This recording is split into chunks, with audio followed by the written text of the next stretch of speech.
हमसे कहा जाता है कि मन को सब और से समेट उस पर्टिकुलर विषय पर लगाओ और हम अभ्यास में जुट जाते हैं, जो कि ध्यान ना होकर एकाग्रता करना है। ध्यान ना तो कोई क्रिया है और ना ही कर्ता से इसका कुछ भी संबंध है। ध्यान सरल है, सहज है। दिक्कत की बात यह है कि जटिलताएं हमें पसंद है। हमारे पास में इस संसार की सिखाई एक युक्ति है कि कुछ करोगे तो ही कुछ हासिल होगा। बस संसार की सिखाई इसी युक्ति को हम ध्यान के विषय में भी काम में लाना चाहते हैं कि यहाँ भी यह युक्ति काम कर जाएगी। हम मेहनत करेंगे, दिन रात अभ्यास करेंगे, एकाग्रता करेंगे और हासिल कर लेंगे ध्यान को। ऐसा सोचना और फिर इसे क्रियान्वित करना ठीक वैसा ही है जैसे कि एक ताले की चाबी को हम दूसरे ताले में घुसाकर उसे खोलने का प्रयास करें। जद्दोजहद करना, पर ताला खुलता ही नहीं। हम और कोशिशें करते हैं ये सोचकर कि मेरे चाबी लगाने में ही मिस्टेक है। यदि हम यह नहीं सोचते या नहीं सोच पाते कि मैं गलत चाबी लगा रहा हूं, तो हम एक मूर्ख से ज़्यादा और कुछ नहीं है। ऐसे ही हम एकाग्रता और ध्यान, इन दोनों भिन्न बातों को भिन्न ना समझ, एक समझ एकाग्रता का अभ्यास करते हैं ध्यान के नाम पर। हम गलत चाबी लगाते हैं, लगाते रहते हैं, जीवन पर्यंत लगाते रहते हैं और सोचते हैं कि हम ध्यान कर रहे हैं। कुल मिलाकर हम एक आध्यात्मिक मूर्ख से ज़्यादा और कुछ भी नहीं है। आज चर्चा करेंगे एकाग्रता की, ध्यान की और खोलेंगे अपनी बुद्धि का ताला ताकि हम वह कर सके जो कि हमें करना चाहिए था पर हम कर नहीं रहे, और वह छोड़ सके जो कि हमें नहीं करना चाहिए था पर फिर भी हम किए चले जा रहे हैं। चर्चा करेंगे कुछ महत्वपूर्ण बिंदुओं पर जो कि इस प्रकार से हैं। बिंदु 1, एकाग्रता ध्यान नहीं है। बिंदु 2, ध्यान किया नहीं जाता, ध्यान होता है। तो आइए चर्चा को शुरू करते हैं।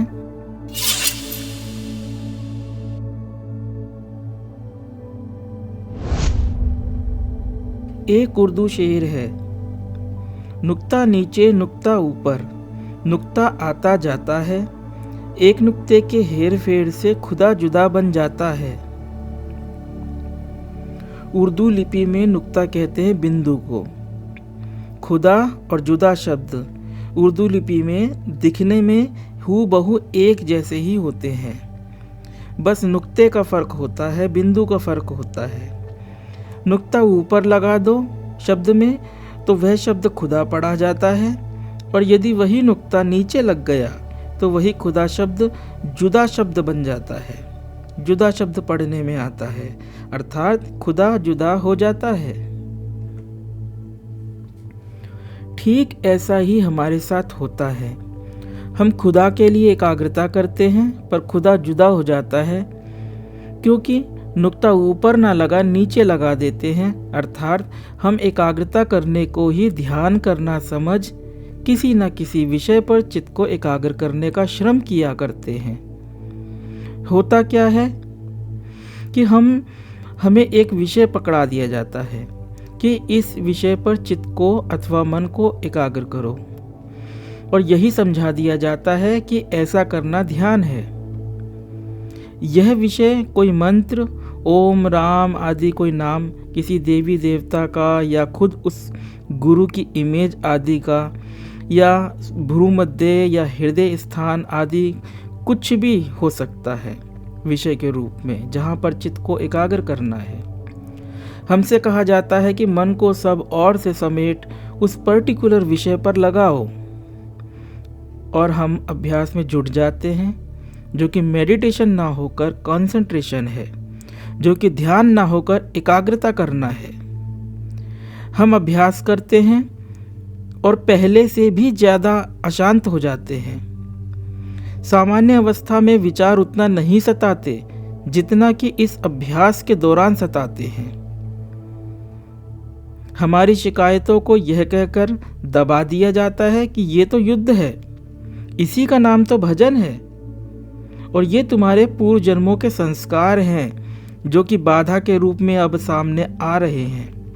बेटा, इसी का नाम तो माया है जो कि कभी नहीं चाहती कि इसके चंगुल से तुम निकलकर ब्रह्म को प्राप्त कर लो। हम ये सारा थोथा ज्ञान ग्रहण कर थोथे ज्ञानी बन जाते हैं और कभी समझ ही नहीं पाते कि हमें वह करने में भिड़ा दिया गया है जो कि करना ही नहीं था। और ये सारी बातें सिखाई पिलाई जाती हैं ध्यान शब्द के नाम पर। दवा के नाम पर जहर देने का काम होता रहता है और हम इसको अपने साथ होने देते रहते हैं क्योंकि हम विवेकी ना होकर मूर्ख हैं। अष्टावक्र गीता के 18वें प्रकरण के श्लोक 33 में मुनि अष्टावक्र कहते हैं, एकाग्रता निरोधो वा मूढ़ैरभ्यस्यते भृशं धीराः कृत्यं न पश्यन्ति सुप्तवत स्वपदे स्थिता। अर्थात मूढ़ लोग एकाग्रता अथवा चित्त निरोध का अभ्यास करते हैं, परंतु सोए हुए की भांति धीर विवेकी पुरुष अपने स्वभाव में स्थित रहकर कुछ भी करने योग्य नहीं देखता। बड़ी अजीब सी बात कह दी मुनि अष्टावक्र ने। उन्होंने सिरे से ही एकाग्रता करने को खारिज ही नहीं किया, बल्कि एकाग्रता करने वाले मूढ़ लोगों को गंवार मूर्ख तक कह दिया। जब जब आप किसी ध्येय पर चित्त को एकाग्र करने हेतु बैठेंगे, तब तब उस एकाग्रता का अभ्यास करने वाले कर्ता के रूप में आप आरोपित हो जाएंगे। अर्थात आपका अहंकार एक साधक के रूप में एकाग्रता का अभ्यास करने वाले अभ्यासी के रूप में मौजूद होगा ही होगा। ये वही अहंकार है जो कि संसार में क्रियाकलाप करके सांसारिक विषयों को हासिल कर पुष्ट हुआ है। अब यह अहंकार एकाग्रता भी करेगा तो कुछ हासिल करने की भावना से करेगा, ना कि खुद को मिटने देगा। क्या हासिल करना चाहेगा? यह हासिल करना चाहेगा कि कोई विचार ना आए। ऐसा ही पाठ इसने पढ़ा है सत्संग में अथवा शास्त्रों के अपने उल्टे पुल्टे अध्ययनों से। और जब आप चाहते हैं कि कोई विचार ना आए, तब ही विचार आते हैं, अनलिमिटेड आते हैं। आप जूझते रहते हैं इनसे और जूझते ही रह जाते हैं। किसी को आप बोले कि कोई भी विचार आए चलेगा, पर सिर्फ एक बंदर का विचार नहीं आना चाहिए, तो चाहे उस व्यक्ति ने पिछले 4 साल से बंदर शब्द सोचा तक ना हो, पर अब बंदरों के ही ख्याल आने शुरू हो जाएंगे। ठीक ऐसे ही एकाग्रता करते समय आपने पहले से ही एक ख्याल पैदा कर लिया कि विचार नहीं आने देना है, तो परिणाम में विचार ही विचार उपहार में मिलते चले जाते हैं। एकाग्रता करना मूर्खतापूर्ण कृत्य इसलिए भी है क्योंकि कभी कुछ देर के लिए चित्त निर्विकल्प हो भी गया, तब भी चांचल्य पुनः प्रकट हो जाएगा, क्योंकि चित्त की यह निर्विकल्पता आपने आयोजित की है, श्रम करके किसी प्रकार से हासिल की है। और ये नियम है कि जो कुछ भी आयोजित किया जाता है, हासिल किया जाता है, वह सब कुछ चले ही जाता है। ये अवश्यम भावी है। आप इस भ्रम में पड़ जाते हैं कि 2 महीने पहले बढ़िया ध्यान लगा था, चित्त एकाग्र हुआ था, फिर से हो जाएगा, मेरे करने से हो जाएगा। इस प्रकार से एकाग्रता की क्रिया के कर्ता के रूप में आप और अधिक मजबूत होते हैं तथा कहीं पहुंचते नहीं। किसी कुत्ते से यदि कहा जाए कि अपनी पूंछ को अपने मुंह से पकड़ो, तो गोल गोल चक्कर मारता मारता वो रह जाएगा, मर जाएगा, पर अपनी पूंछ कभी भी उसे पकड़ में आएगी नहीं। ये सब हुज्जतबाजी, ये चित्त का एकाग्र होना फिर बिखर जाना ध्यान नहीं है, क्योंकि ध्यान ना तो कोई क्रिया है और ना ही कर्ता से इसका कुछ भी संबंध है। एकाग्रता करने में जो विषय होता है, जिस पर एकाग्रता की जाती है, जैसे कि मंत्र, कोई नाम अथवा कोई स्वरूप, वह विषय दृश्य है जिसके दृष्टा बनते हो आप स्वयं। एकाग्रता में दृष्टा एवं दृश्य का संबंध बनना है, क्योंकि खुद आपने ही किसी मंत्र को, किसी रूप को अथवा एक दृश्य को एकाग्र होने के लिए चुन लिया है। इसी कारण से अष्टावक्र मुनि ने इसे मूर्खता या अविवेकतापूर्ण कृत्य कहा, क्योंकि ध्यान में न दृष्टा होता है न दृश्य। बंधन यही तो है कर्ता भाव, और आप मुक्ति के लिए पहले ही से दृष्टा बंधन स्वीकार कर रहे हो। ये ठीक ऐसा ही है कि कोई व्यक्ति कहे, मेरे हाथ पैरों में बेड़ियां डाल दो, मुझे जेल में बंद कर दो, क्योंकि मैं मुक्त होना चाहता हूं। अष्टावक्र गीता के प्रथम प्रकरण के श्लोक 15 में मुनि अष्टावक्र कदाचित लगभग डांटते हुए ही राजा जनक से ऐसा कहते हैं, निसंगो निष्क्रियो असि त्वं स्वप्रकाशो निरंजनः अयमेव हि ते बन्धः समाधिम अनुतिष्ठसि। अर्थात तू असंग है, क्रिया रहित है, स्वयं प्रकाश है और निरंजन है। तेरा बंधन यही है कि तू अपने इसी स्वरूप की प्राप्ति के लिए समाधि का अनुष्ठान करता है। कुछ करना ही आपको कर्ता बना दिया करता है, फिर वह चाहे समाधि अथवा ध्यान या एकाग्रता करना ही क्यों ना हो। इस गूढ़ बात का बोध किसी किसी को हो जाता है और किसी किसी को कभी भी नहीं हो पाता है।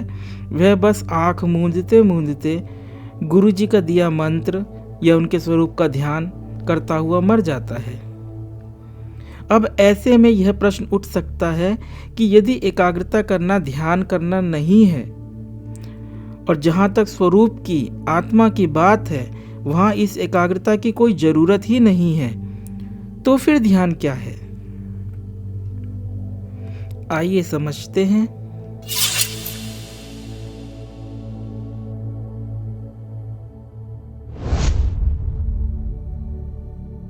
हम अनेक बार अपने सत्संग तथा पुस्तक आदि में कह चुके हैं कि ध्यान निर्विषयक चेतना को कहते हैं। आज एक बात को स्पष्ट कर देना चाहेंगे, जिससे कि वस्तुतः आत्मबोध क्या है यह स्पष्ट हो सकेगा। 3 बातों पर ध्यान दें। पहली बात, ध्यान निर्विषयक चेतना को कहते हैं। निर्विषयक चेतना से अर्थ नॉन ऑब्जेक्टिव अवेयरनेस है, चेतना का विषयगत नहीं होना। दूसरी बात, चेतना हमेशा निर्विषयक ही होती है, इस बात का बोध ही आत्मबोध है। तीसरी बात, चूंकि आत्मा होने और ना होने वाली विषय वस्तु नहीं हो सकती, इसलिए ध्यान या कहे निर्विषयक चेतना हमेशा मौजूद है, बस हम मौजूद नहीं हैं। बिना चेतना के कुछ का भी ज्ञान होना असंभव बात है, क्योंकि चेतना का अर्थ ही है ज्ञान होना, पता चलना या बोध होना। सीमित वस्तु की प्रतीति हेतु सीमित चेतना की आवश्यकता होगी, क्योंकि सीमित को सीमित ही जान सकता है, असीमित कदापि नहीं। एकाग्रता के संदर्भ में बात करें तो इसमें हमेशा ही एक विषय होता है जो कि दृश्य है, तथा दृश्य हमेशा ही सीमित होता है। इस सीमित दृश्य के प्रति सजग होने के लिए अनंत चेतना जो कि निर्विषयक चेतना है, विषयक होती है, सीमित होती है। इसी को अटेंशन कहा जाता है। गौर करने योग्य बात यह है कि चेतना सीमित होने से पूर्व क्या थी? निश्चित ही असीमित थी। जैसे लहर प्रकट होने से पूर्व क्या था? समुद्र था। यदि चेतना असीमित थी तो यह निर्विषय चेतना थी, अर्थात किसी विषय के प्रति सजगता नहीं थी। जब कोई विषय नहीं ही था, चेतना नॉन ऑब्जेक्टिव थी, तो यह ध्यान नहीं तो और क्या था? अर्थात आपको इस तथ्य के प्रति बोधपूर्ण होना चाहिए कि मैं सदैव ध्यानस्थ ही हूँ, स्वरूपस्थ ही हूँ, बस जानता नहीं हूँ। और इसी को पाने हेतु, जो कि सदा से सदा मैं हूँ ही, मैं प्रयास करता हूँ एकाग्रता का और दृश्य दृष्टा के प्रपंच को उपस्थित किया करता हूँ। दिमाग से ये बात ही निकाल देनी चाहिए कि ध्यान कोई करने की चीज है, और विवेक द्वारा बुद्धि का यह निश्चय होना चाहिए कि ध्यान की धारा, अंतर्धारा सदा मौजूद है। इस सतत मौजूद अंतर्धारा का ज्ञान आपको हो सके, उसके लिए कुछ भी करना बंद करिए। इस विकल्प को भी खुद से ही समाप्त हो जाने दीजिए कि अब कुछ होगा। सब कुछ पहले से ही समाप्त होता चले जा रहा है। किसी विचार को अथवा विकल्प को समाप्त करने वाले आप क्यों बनते हैं? ये संसार, ये दृश्य जगत कभी नहीं कहता कि मैं हूं। ये तो निरंतर यही उद्घोषणा करता रहता है कि देखो सब समाप्त हो रहा है, सरक रहा है। इसका समाप्ति के लिए कुछ करना नहीं है। संसरति इति संसारः, सरकने का नाम ही संसार है। एक समाप्त हो रहा है तो दूसरा कुछ आकर जगह ले रहा है, ये दूसरा भी तत्क्षण समाप्त हो रहा है, तीसरे को आने दे रहा है। आप ना तो एकाग्र होने का प्रयास करें, ना ध्यानस्थ होने का प्रयास करें, बस सहज भाव से मौजूद रहें। जब कुछ करना जैसा नहीं होता है, नॉन एक्शन होता है, तो होना, बीइंग, ये आपका मौजूद होना प्रकट होता है। ठीक वैसे ही जैसे कि बच्चों को पढ़ाते समय अध्यापक ब्लैक बोर्ड पर लिखे अक्षरों को डस्टर से मिटाता है, तो काला ब्लैक बोर्ड शेष रह जाता है, क्योंकि वो हमेशा से था। जितना अधिक ये आपका होनापन, ये होना मात्र गहराएगा, उतना अधिक अपनी मूर्खता का ज्ञान होगा कि मैं मेरी खुद की करोड़ों की दौलत छोड़ कभी इससे कभी उससे 2-2 रुपए की भीख मांगा करता था, अर्थात एकाग्रता किया करता था। संसार में कुछ प्राप्त करना है तो कुछ न कुछ करना पड़ता है, परंतु अध्यात्म में करना नहीं बल्कि होना पड़ता है। कुछ भी साधना करने से हमारा इशारा एकाग्रता के अभ्यास की तरफ है। नाम जपने से, मंत्र जपने से, किसी भी इष्ट अथवा गुरु के स्वरूप का ध्यान करने से आप संसार बना रहे हो, दृष्टा दृश्य का प्रपंच बना रहे हो, जिसे आपने एक धार्मिक नाम अथवा टैग दे दिया है, एकाग्रता का या ध्यान शब्द का या भजन का। जिस अंतर्धारा की हमने अभी बात की, वह अंतर्धारा ऐसा नहीं है कि शरीर में मौजूद कोई चीज है, बल्कि ये तो होना मात्र है जो कि अस्तित्व है। इस धारा का प्रवाह उन विषयगत अनुभवों में भी समान रूप से है, फिर वे अनुभव चाहे काम के हों, क्रोध के हों, गाली गलौज आदि के ही क्यों ना हो। इस अपने होने मात्र मैं हूं के प्रति सजगता किसी अभ्यास की देन नहीं है, बल्कि यह हमेशा से ही है। इसे पहचाने, ये गहराएगी तो ऑफिस में भी छा जाएगी, भीड़ में भी होगी, शाम थके हारे ऑफिस से लौट जब आप चाय की चुस्की लोगे तो उसमें भी होगी। अस्तित्व कभी भी अनअस्तित्व नहीं होता। आप जान जाओगे कि दिन भर चलने वाले, मेरे साथ घटित होने वाले विभिन्न विषयगत अनुभव भी सत्तावान इसलिए भासित होते हैं क्योंकि मैं हूँ। पेड़ है क्योंकि मैं हूँ, सामने व्यक्ति है क्योंकि मैं हूँ, जो कुछ भी है वह है इसलिए प्रतीत होता है क्योंकि मैं हूं। यहाँ एक का ही विस्तार है और नाम रूप की प्रतीति छिलके की तरह है। वस्तुतः इन्हें छिलका भी कहना गलत है क्योंकि वस्तुतः ये है ही नहीं। अर्थात भगवान बुद्ध ने जो कहा कि सब धर्म शून्य है, बात ऐसी ही है। जो कुछ भी जाना जाता है वह शून्य ही है। इस प्रकार से ध्यान अर्थात यह आपका होना मात्र एकांत और भीड़ में दोनों ही जगहों पर अपनी पूर्ण गरिमा, महिमा एवं सातत्य के साथ विद्यमान है, जिसमें आप यह पाते हैं कि हर कृत्य में चेतना, कॉन्शियसनेस स्वयं से स्वयं को जान रही है। ये है वह दूसरी बात जिसके विषय में हमने अभी पूर्व में कहा था कि चेतना सदैव निर्विषक ही होती है। चूंकि यह सत्संग ध्यान से संबंधित है, इसलिए इस पर अभी चर्चा नहीं करेंगे। एकाग्रता के साथ में दोष यह है कि आप यदि इसमें श्रम करके कुछ समय के लिए चित्त का निरोध कर भी लेंगे, तब भी आपको इससे बाहर आना ही पड़ेगा। नहीं आएंगे तो ब्रश कौन करेगा, ऑफिस कौन जाएगा, इस संसार का व्यवहार कैसे होगा। यदि आप साधु सन्यासी भी हैं, तब भी आप इस संसार में ही हैं। ये एक कटु सच्चाई है कि संसार का त्याग करने वाला साधु सन्यासी भी संसार में ही होता है और उसके पास भी अपने काम धाम होते हैं, जिन्हें कि वह धर्म का काम बोलकर खुद को ही ठगा करता है। होता सब संसार ही है। ऐसे में एकाग्रता करने को यदि हम ध्यान समझ लेंगे तो खुद को वंचित कर डालेंगे उससे, जो कि वस्तुतः ध्यान है। इस विषय में आगे भी विभिन्न दृष्टिकोणों से, खासकर कि गीता के श्लोकों द्वारा चर्चा होती रहेगी, ताकि हम तथ्यों को सही रूप से समझ पाएं। आज सिर्फ इतना ही। ओम।